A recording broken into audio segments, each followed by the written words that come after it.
Hello, and welcome to the How Community is Changing the Face of Gaming panel. My name is Rob Manuel. I'll be your host for the evening, morning, or afternoon, depending on when you're actually seeing all of this. We have gathered together some of the greatest community managers, as well as people who've been working in the gaming industry, how they've worked with community, how they've worked in game development, and sort of like seeing the changes of how the average player now sort of has this voice within. Cool. And I'm Victoria Tran. I'm the communications director at Kitfox Games. We're making a game called Boyfriend Dungeon and Lucifer Within Us, and also publishing Dwarf Fortress and Mondo Museum. Like, what are some of your favorite moments with working with the community and seeing some of the changes that they've brought into the development side of the gaming? So one of my favorite things currently at Junkfish that we've had with our community is our modding community. Monstrum, the original game that Monstrum 2 is based off of, is a 5-year-old game at this point. It released in 2015 and has become a bit of a cult classic in the indie horror scene. But through our active modding community, it's still got such an active fan base that it's getting streamed constantly on Twitch, still 5 years on. It's still massively popular, and it's spurred on loads of challenges, and they're doing things that even the original developers that are still with our team don't know how they're managing. It was a procedurally generated horror game that would give you one random monster, and one of our modders has managed to get it that all 3 monsters spawn at once, and that's incredible to see. And the lifespan that they've continued to bring into the game, and to a game that years ago normally would have just died off, is really fantastic to see. Then there's also the amount of things like YouTube challenges that have come from very consistent fans that have been here from the get-go. Sneaky secret, despite being the community manager for Junkfish, I've never completed Monstrum. I can't actually escape from our own horror game and have never managed. But yet one of our moderators on our Discord and one of our most active fans, who's called Devil Maiden, has managed to escape with his feet. And it just completely puts me to shame. I actually had a trouble because there's 2 moments for me that are kind of gaming history almost defining. I'll go into detail on the second one. The first one was that MOBAs exist because of a community mod, right? Like Warcraft 3, Tower Defense essentially created the MOBA genre. Like that to me is one of the most landmark community defining moments in gaming history. Essentially, when that existed, we have a more recent example with Auto Chess. The one I wanted to focus on, though, was Twitch Plays Pokemon, because that hit a special kind of chord, because it was one of those rare instances where it was mass multiplayer, like truly, truly mass. It was hard to find a player with more games. A game with more players at once, and the fact that the community kind of figured out, okay, we're going to make this thing. How can we work together to complete a game that normally is for one player? How do we make it work? Like, how does 200,000 people entering inputs change the experience?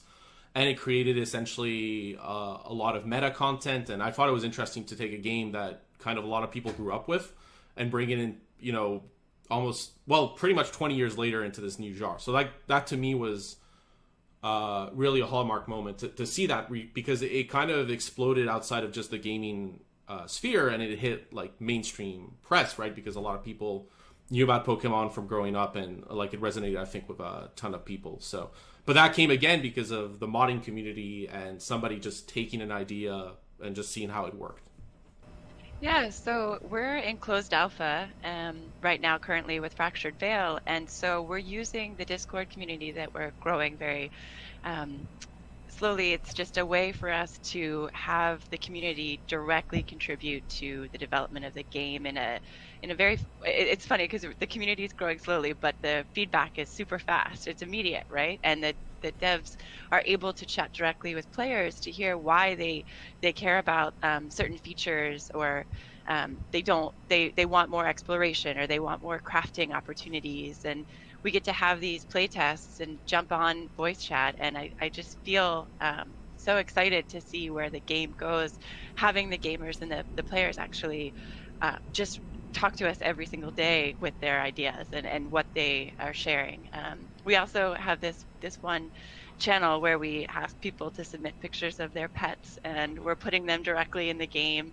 It's a post-apocalyptic world, so the images are going to be not perfect, not pristine. They're faded and just going to be in different places around the world. So as the player goes and explores, they're going to be able to maybe have a moment where they see a pet that they've lost, or a favorite pet that they have now. So for me, that's really just the most exciting thing about how the community is just so active and just so eager to shape the way games are made. And to see that happening, it's just something that we're really excited about. Well, for one of my previous companies, basically we were an app that allowed you to play your PC games on other PCs and devices. And so one time we had a teacher reach out to us and thank us for our app because he helps with an after-school program, and our app allowed him to be able to stream his PC games from his PC at home to his classroom for his after-school program students, so that they had something to kind of like occupy them and keep them busy until the after-school program was over. And honestly, it touched me so much that I decided to throw them a pizza party. I was just like, you know what, you're doing something great, and y'all deserve some pizza and a little bit of like fun. And so yeah, that was a really great moment. And my boss at the time ended up throwing him up like $100 Steam gift card or something, so that he can also like buy some extra games for the kids. And so that was like a really tender and wholesome moment, and kind of a way to see how the community, uses your app without even you realizing, how you, or your game or your whatever, in ways that you wouldn't thought of it being played or used. And then for my current company, honestly, I'm just really grateful that my community is so kind and so wholesome and so sweet. To be fair, they are small, so that might have something to do with it. But it's always appreciated when it's just like, you don't have to put out a fire on a Saturday. Oh, there's so many. I love the community so much. But okay, I'm gonna like try to narrow it down to 3. No, that's too much. Okay, anyways, so to start, I'm very excited when I talk about my community.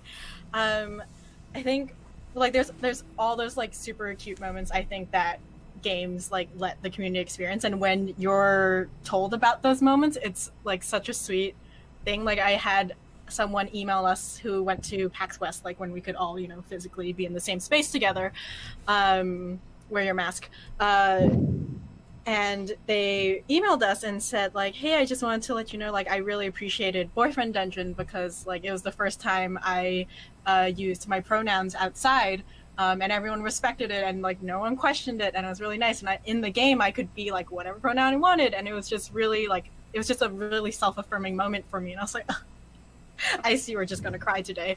And then like especially with Dwarf Fortress being like a huge community and Boyfriend Dungeon having like our own community, we have like a joint Discord server, and at first I was very, very concerned that it wouldn't mesh very well, but I think like how like when Doom and Animal Crossing came out at the same time, you had that mesh of communities that was just so beautiful and nice, and everyone was interacting and supporting each other.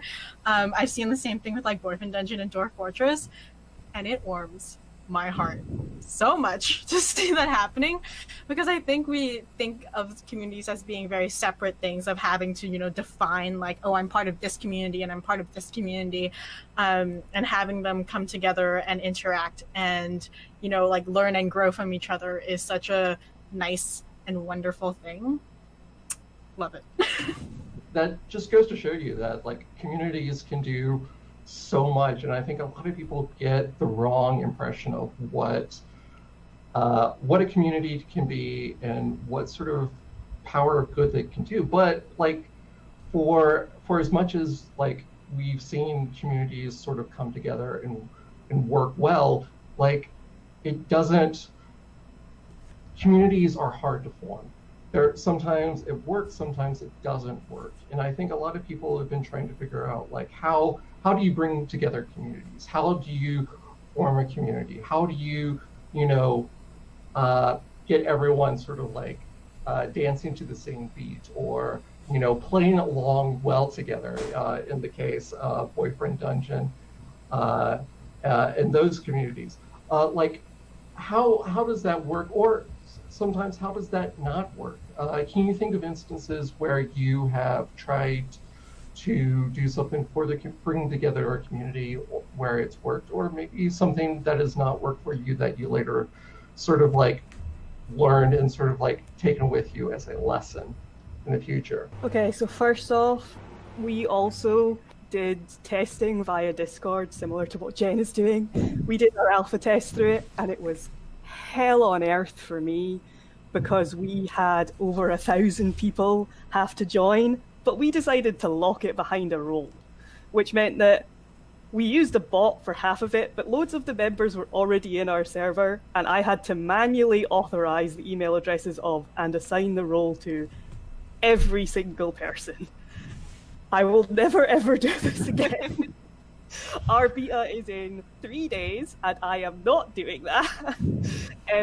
We were originally estimating like a couple of hundred people, and then it was 1,000 plus. And just advice for if you ever run a beta in a Discord, don't lock it behind a channel unless you're really aware of the scope. But nonetheless, it went really well, luckily, and it actually helped raise numbers for our server a lot. And the people who then had the alpha role and now have that chat, like that coloring and have that tag, feel really happy to be able to show off that they were part of that beta test. And really the key thing, this actually came up today in my community because quite a few of my community members came forward and thanked me for being a community manager for making the area feel so welcoming. And it got really emotional and I nearly cried and it was very wholesome. But the main thing that came forward was somebody saying that they'd spent their whole life not being very popular in school and being bullied, and they'd never felt like they had a community, and that our server had made them feel like they had a community and a place they belonged for the first time. And that most of that came down to my key policy that I enforce with all of them, which is kindness is key. We have a very strict no flaming, no harassing, no like politics, no degrading anybody, nothing offensive policy in our channel, and we are strict about it, and we are very quick with using cam de-escalation. And I'm blessed to have the two best moderators ever who also help uphold this and are so on the ball, and just constantly enforcing that idea of kindness and acceptance and calmness has really helped our community, especially given that we're indie horror, which has a big reputation for much more negative communities. And so I'm really proud to have the community that we do for the game that we have. I'm really proud of how lovely they all are. It started out as like, oh, this is the worst thing, but it ended with like, this is the best thing around, and it's such a lovely... so wholesome. It's the so best wholesome. thing, it's just logistically awful. Yes, awful. I would. Yeah. But like, so you mentioned your moderators. Like, what are some of the things you think your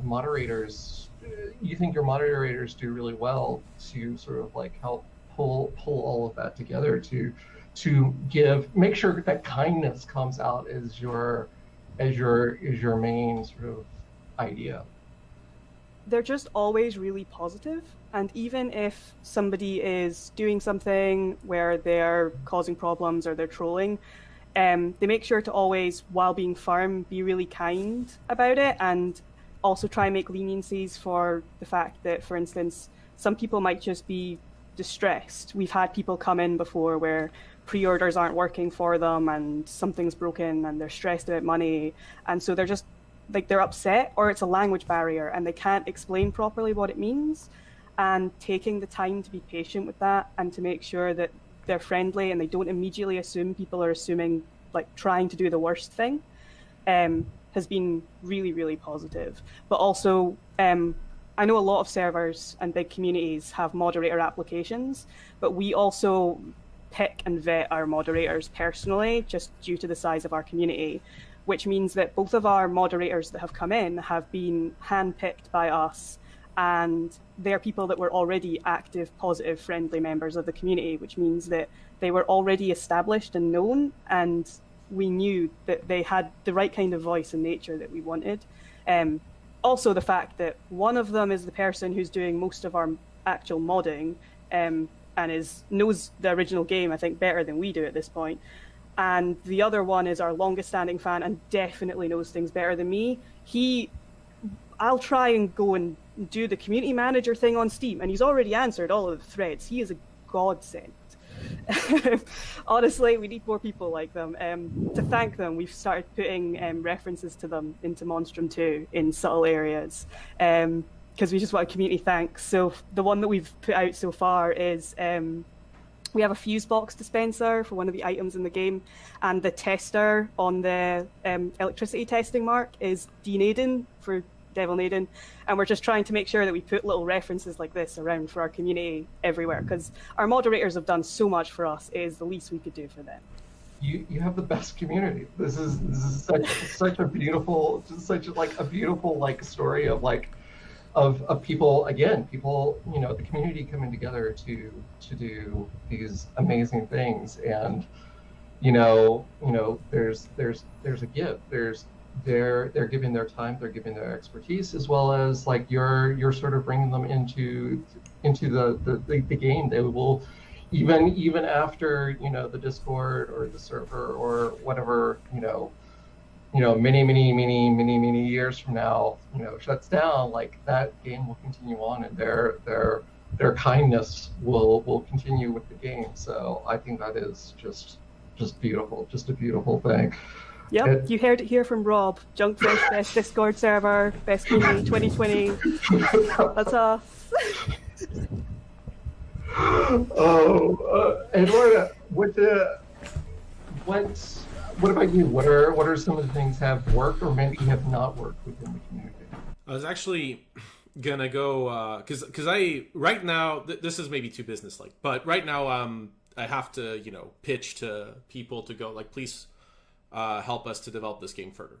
But one of the moments, but I wanted to recall one of the moments I had because it was a very it marked me because it was part of the experience I've had over decades plus with competitive and ultra competitive communities, which, as many people know, might be the reverse of the community that just got described. Not necessarily can be a little aggressive or negative, much more likely. Generally, it's a lot of passion gone wrong in some of these communities.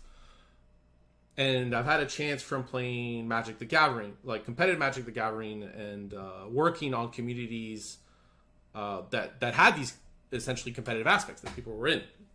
And kind of as a larger thing, one of the things with competitive communities that I see done right and wrong kind of is their grassroots. Generally, all competitive communities that are done well are grassroots. So they're communities that emerged out of essentially something else. So it's people that really got passionate about the experience and decided to dedicate more time into that experience and decided to essentially be the best at an experience, whatever that may mean.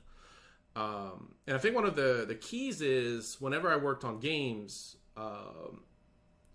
it was listening to a competitive community when they were vocal generally wasn't working out. So when I was listening to them and they were saying we want this, it actually it either didn't work out or it was clear it wouldn't work out. What was working though was, to give a more specific example, was I was assigned to a game that had a small but very dedicated community. So people that were definitely playing it a lot every day. And I was trying to figure out an event plan for them, and I realized these people care exactly about this stat. This is the one stat that they care about. Anything else, every conversation in the forum, everything they talk about everywhere, this is the stat they care about. This is the one that they want to. By the way, forum probably hides how long ago this was. Every stat, everybody cared about this stat. So I realized that doing events and competitions around this was actually what the community wanted, even though they didn't specifically talk about it. And I think it was most of the players were engaging in our competitions. At the time, it had to be manual because it wasn't engineered for it. And there was a lot of engagement. And every time I see it coming back to that initial point, it was essentially this point of unless you're we were designing a PvP focus game. Generally, PvP elements are best done where you make your experience, you see what people want to do, and then if there's anything that could resemble PvP, you just let the community do it, and then you look at what emerges from a grassroots level, and then you support that. And every time I see developers kind of focus on that angle, the grassroots, like what do people care about, and it can be communication, right? Like memes emerging from the community. Rather than trying to force things upon the community, it's listening to what the community is telling you, and then creating things around that. I found those were the more positive examples when it was, okay, well, what do these players care about? What do they want in their experience? And then sometimes you just have to listen, like almost silently, right? It's because if you just listen to that, then people can't come into the experience, they can't engage, and you want all these people to be able to feel welcome, and come in. But again, listening to that grassroots movement is generally what works best. And I know I'm talking about it because I know competitive communities can be really difficult for people to I don't want to say manage, but it's almost that, right? It's like, oh, this community is competitive, it's hard to get in. But in truth, it becomes a lot easier with grassroots movement because then you're channeling the passion. You're going, okay, these people are passionate about this. Let's just keep them being passionate. And then it channels the energy in a way that ends up being much more positive. What are some of the lessons that you learned that you would like to see applied to other communities within those competitive areas? I think one of the first ones is kind of what's the developer's vision, right? Like if let's take Street Fighter, right? Like Street Fighter clearly is designed for competition, right? So when you're in that community, the developers are going to be very likely to listen to you for balancing issues or that kind of thing. Smash Brothers is like the opposite, right? Like Smash was designed as kind of a fighting party game, and then people took it like competitive. And I recall, right, because people were very vocal about essentially this competition to the point the developers put a tripping mechanic because that wasn't their goal. Their goal wasn't a competitive game. So it's trying to figure out, like, okay, what's the vision, right? Are we doing, like, is this a fundamentally competitive game? And if it is, then what does competition mean at different levels, right? Because, being good in competition, that doesn't necessarily mean you're competitive being good at a game. It's actually dissociated in a weird way. Like, if you look at player psychology, being good at a game doesn't necessarily mean you're competitive, and being bad doesn't mean you're not competitive. So it's about finding an experience that makes also sense at every level. So, if someone, like, just think about the experience from the perspective of somebody that loses, because if, people will lose a lot in competition, like a ton. The more they play, the more they'll lose. So one of the things I constantly see, I think this is probably one of the hardest questions to answer, but if you can answer it well, your community becomes a lot better. And that can come from the developer or the competitive community, is this question of, okay, what's the experience for the person who lost?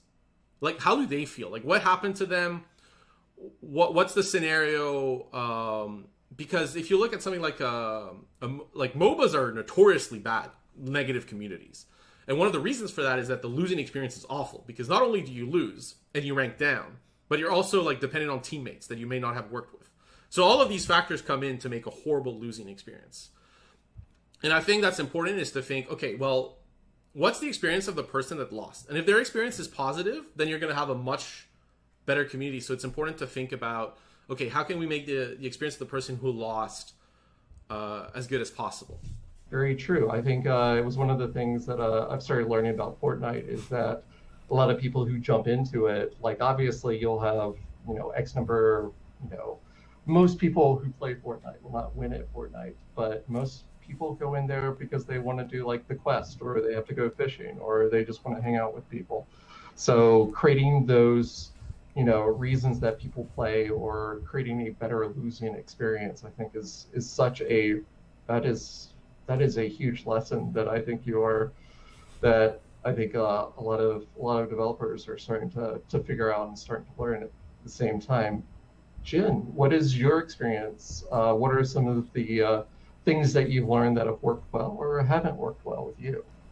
Yeah, so in the survival gaming genre, there's all types of players come to that type of experience in game for all different reasons. But you know what Eduardo was just saying about what's the experience like for the losers really resonated. Some of our play tests, we are testing the servers, and we're starting out all together. We all have, you know, all of the weapons and materials we need for construction, and we started to see this organic interaction happening with our playtesters where they are just working together. We're all like, okay, let's build. Let's see how fast we can run, and then we'll go and we'll build big bases and see how the performance does and how our FPS is, and then you know, we'll look at each other's bases and be like, oh, that looks so cool, man, that's great, yeah, and then we usually save the PvP till the end, and sometimes, you know, in some cases we just spawn in a bunch of our AI and fight them. And after one of those particular sessions where we had spawned in, I don't know, like 150 mutants, afterwards everybody was like, man, that was so much fun just to work together and to collaborate and to not just focus on jumping into the world and killing each other all right away.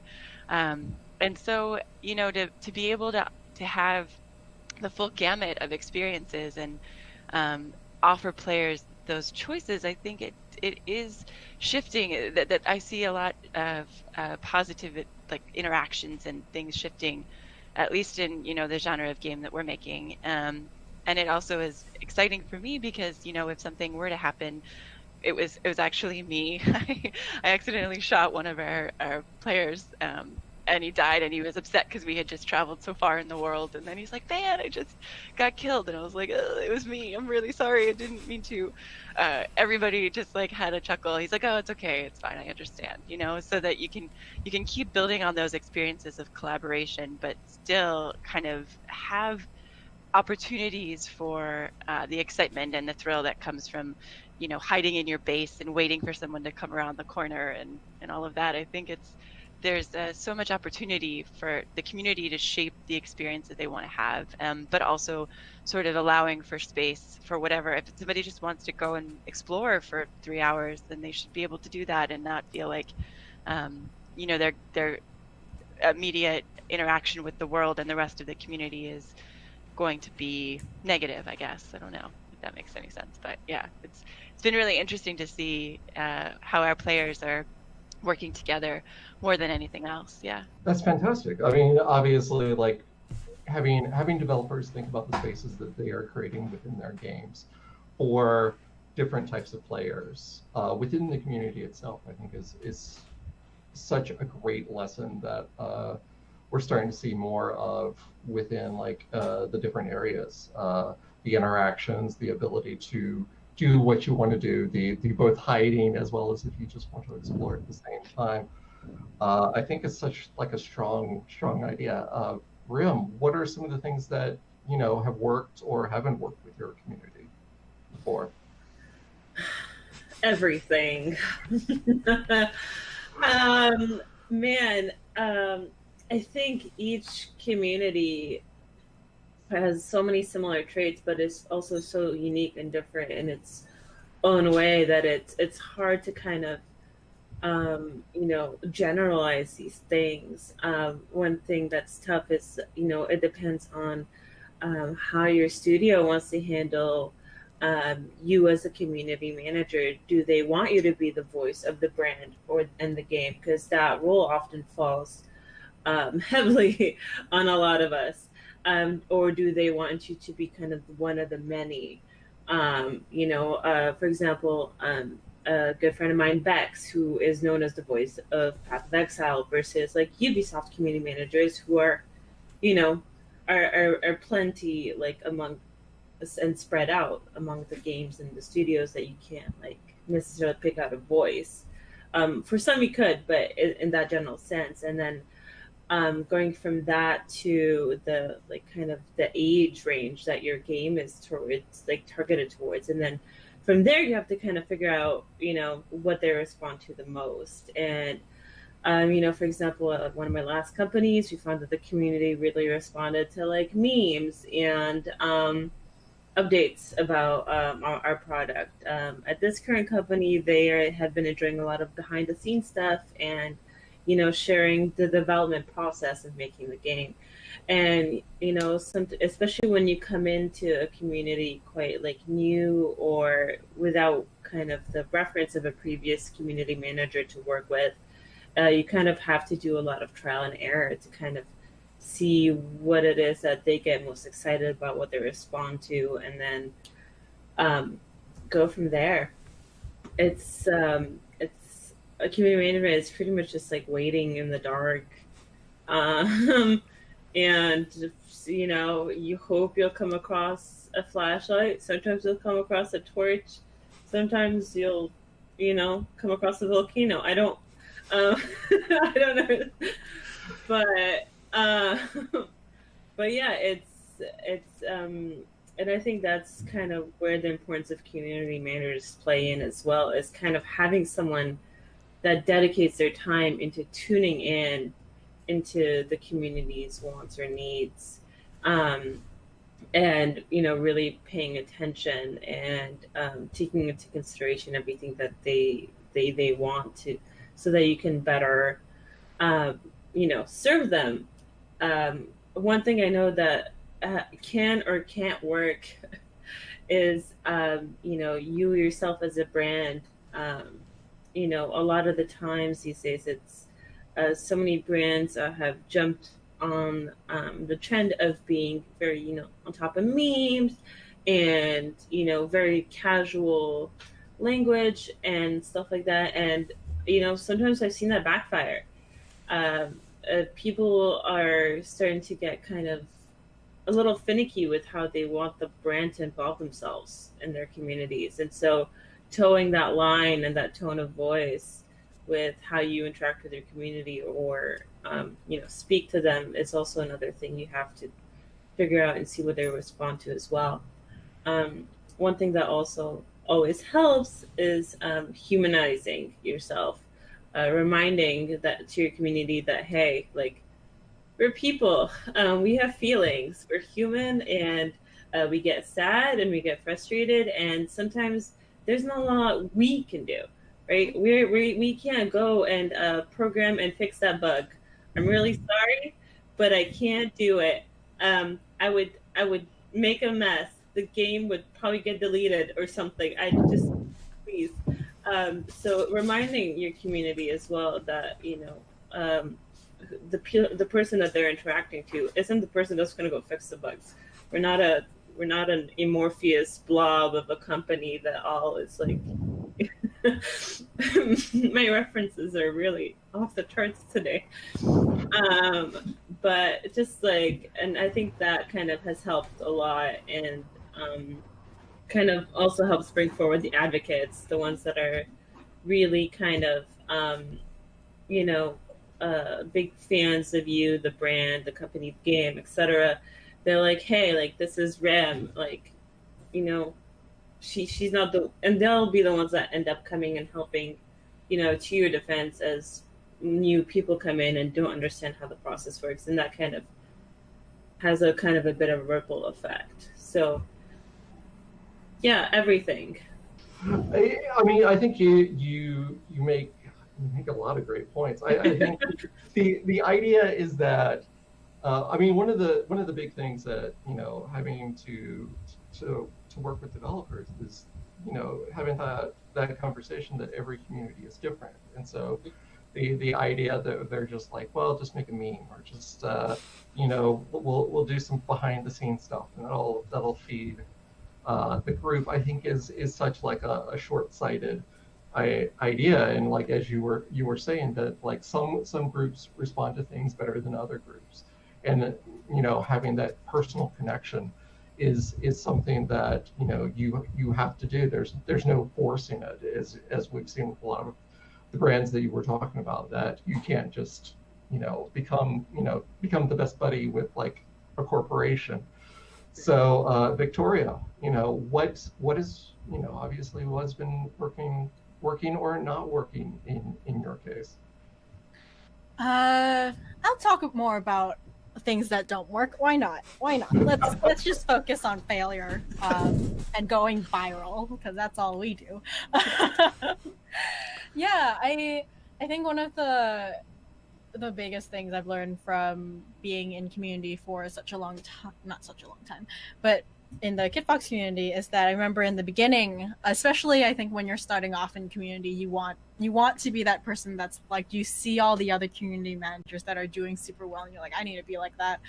And then I guess you kind of put this sort of pressure on yourself. So what happened in the very beginning of like the inception of Kitfox's Discord, and we were like one of the early adopters of Discord, was that I was so afraid of people leaving and or not talking in the Discord that I would allow people to stay in there, because I was like, oh well, they're talking a lot, and like sure they kind of are saying kind of weird things, or like it's kind of like they're not breaking the rules, but they're kind of towing the line, but they really participate in the community, so I should let them stay, like it should be fine, right? That blew up in the end, where it was like, oh no, like they were making a lot of people uncomfortable, or it's like they were just making the whole vibe of the community seem odd and strange. And I think one of the things that community managers can do for sure is just to like stick to their values, stick to what they want their community to be, and to basically just like nip those toxic members in the bud before it becomes a huge issue, before like them towing the line means that the line is moved, because they just keep like getting closer and closer to it.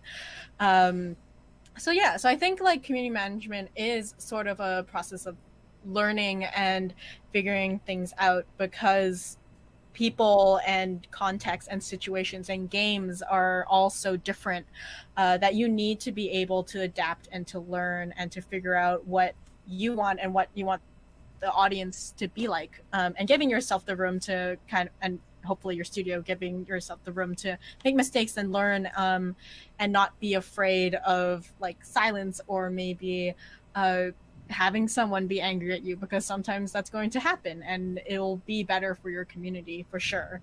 I think that's like the biggest like learnings in terms of failure from community management that I've had. Letting people just be angry at you, I think it's such like a powerful thing. You can't keep everyone happy all the time, and definitely someone I think even you were talking about, like even before, developing rules for the community, much like you would develop rules for your game, or like understanding like what those barriers are, where those limits go with the community, and how that all comes together. I'm going to open up the floor actually for now, and I want to talk about the future. I want to talk about the future of community, like not just like next week, not next month, not like next year, but like where is this all going? What are we looking at? What are some of the things that you are either excited about, or some of the things that you see like in the future that you think, game development is going to have to do this, or community can do this for games? Oh, I can start this one. Yes, absolutely. Right. So I have to start this off by, I'm going to speak about Stardew Valley really quickly, which means that I need to give my entire love of the world out to Concerned Ape. Eric, if you ever happen to watch this, huge fan. Followed for the entire development, followed from right back when it was Sprout Valley. You are my hero. I love you to pieces. But he's exactly what I think is going to happen more with community as games go on. Because Concerned Ape came across and had seen a genre that wasn't fulfilling what we wanted. I have played Harvest Moon since I was little. One of my first ever community things was I used to help write walkthroughs for Harvest Moon games when I was in primary school. I was a little kid, I had my DS, I had a binder, I was really cool, you could tell I was popular, and this is how I used to spend my time as a child. But it had issues. And there's a lot of things like LGBT rep and nostalgia from the old games when it was still pixel art that weren't getting done anymore, and the genre just wasn't living up. And he was a huge fan. So he spent years learning how to code, do the audio for, and the entire art for this entire project. And I think that as learning resources on the internet become more accessible, and as open source software becomes a bigger thing, as more people get access to professional level, like all forms of software, and even without professional level, look at everything that's been done with RPG Maker. I think we're going to see so many more fans taking inspiration from areas that aren't being done, or from games that they feel didn't necessarily give them everything they wanted. And community itself are going to start becoming the roots of developers, and they're going to become the next step in the future of indie gaming. Absolutely, I can completely see that. I mean, we're already starting to see that in like a lot of other places as well. Even something as simple as like sort of like Roblox is where we see a lot of people, even within the game itself, supporting the community in order to create games, in order to create the games that they want within that world. What else do you see? Like, anyone else step forward?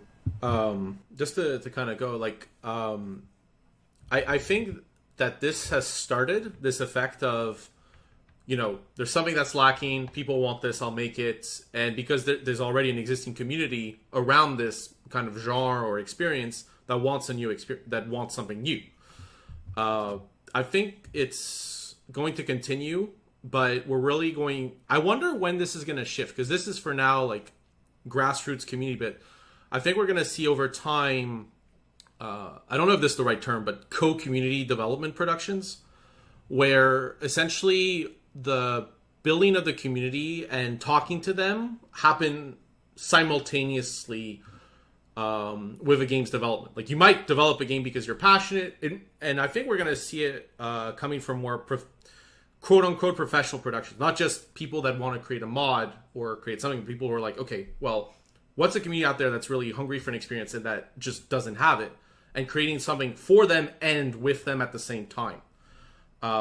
It's not just research of, well, what's out there. It's also, okay, well, we're going to talk to these people now. We're going to develop with them, and we're going to transform the experience. And I know you were saying like this not next week or next month, but this is already starting to happen. It's just that the fruit of that work is going to happen much, much later.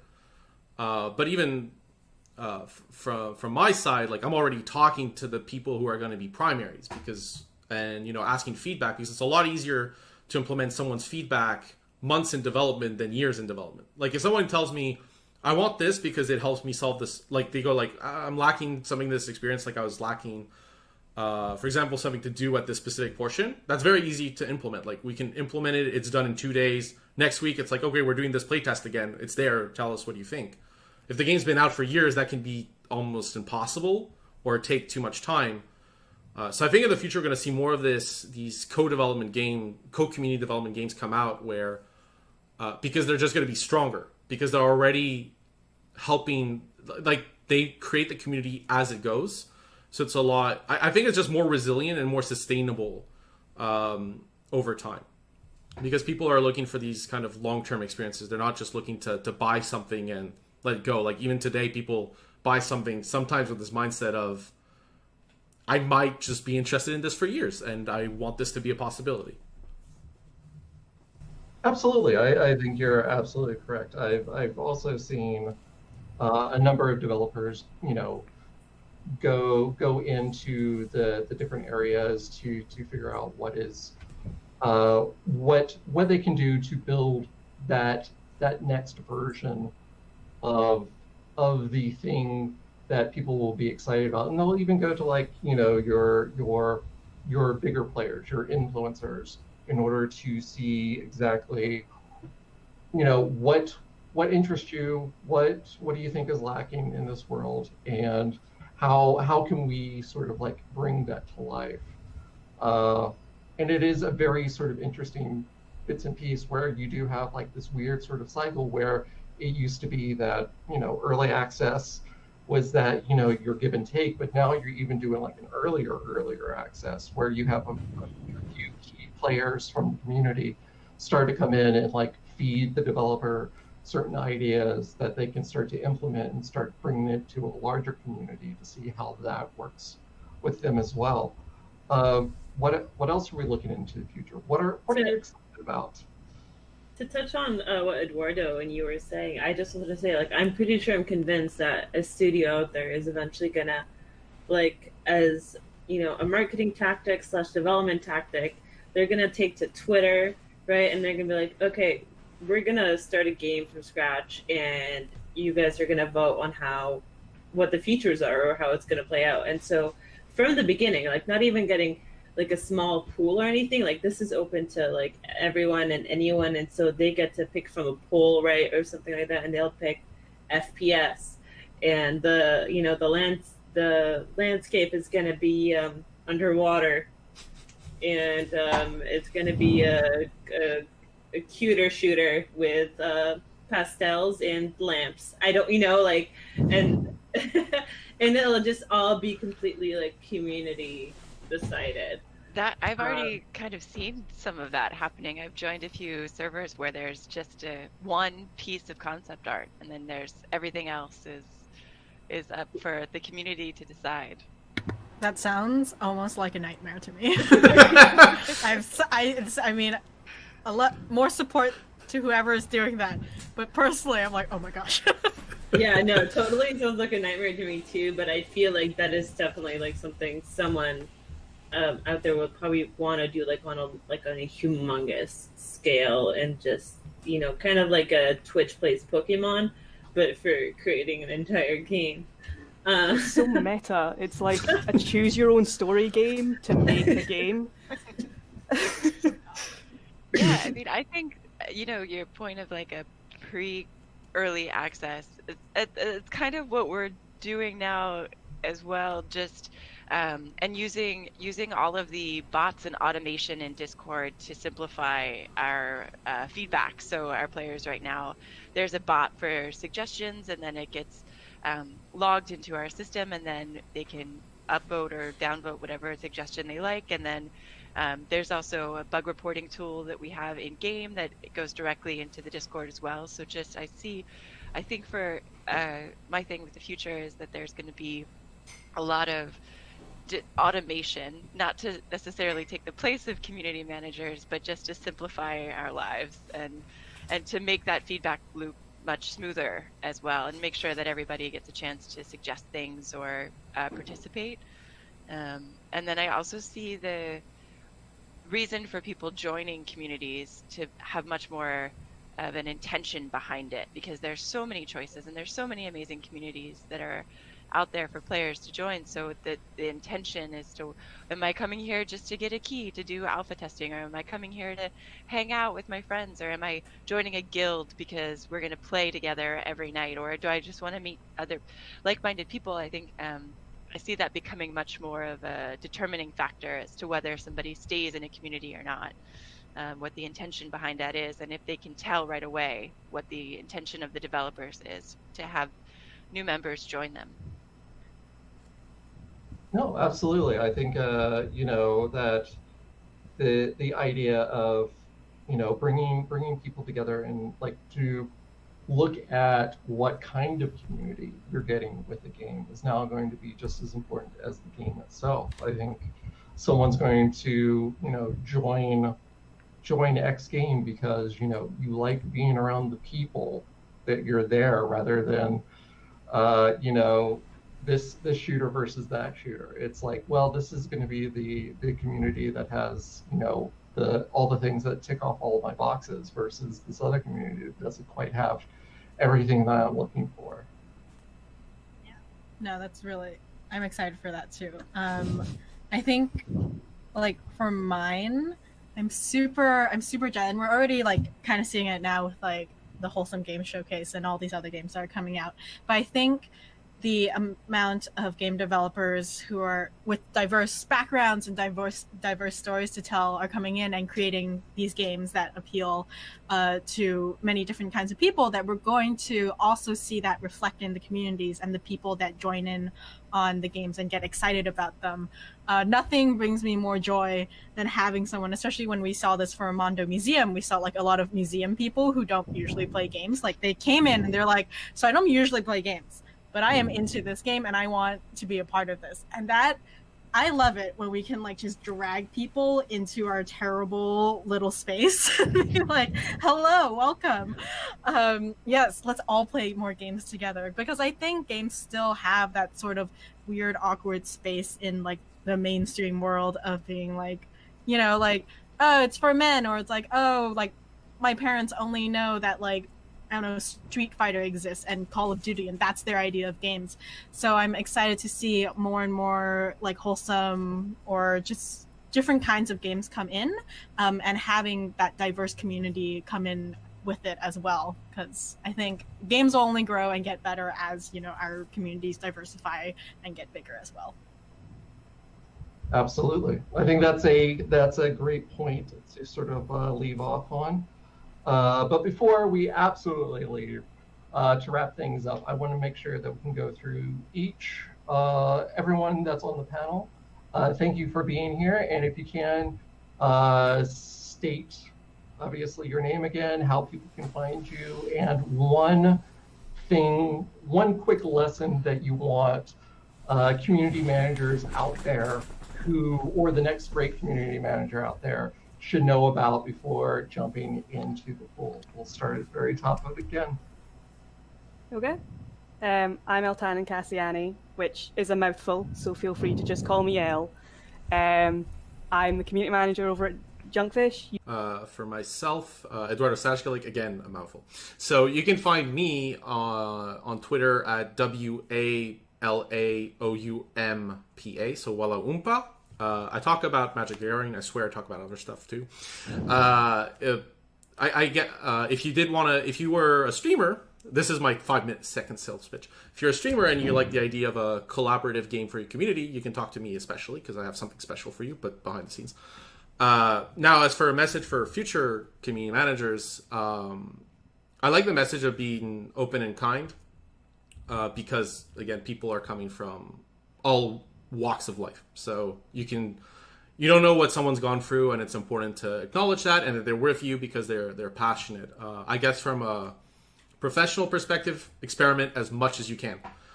Most of my best results have been because I was willing to experiment, and some of my failures are there too, but that's okay. Just experiment, because it's very hard to kind of develop something, you know, interesting if you always do, like, doing what's in the past is good, but try to experiment and be that person of the future, so to speak, because you tried something that is different. That's great. Kindness is key. I'm Jen Curran. We're on Twitter at Okay, hi again. I'm Rem AJ. You can find me personally if you want on Twitter at Rem_AJ, or if you want to check out my company, it's at Disruptive Games. A piece of advice. Well, I'll give a couple small ones, if that's okay. Would be to oh my gosh, sorry, I'm blanking real quick. Cut.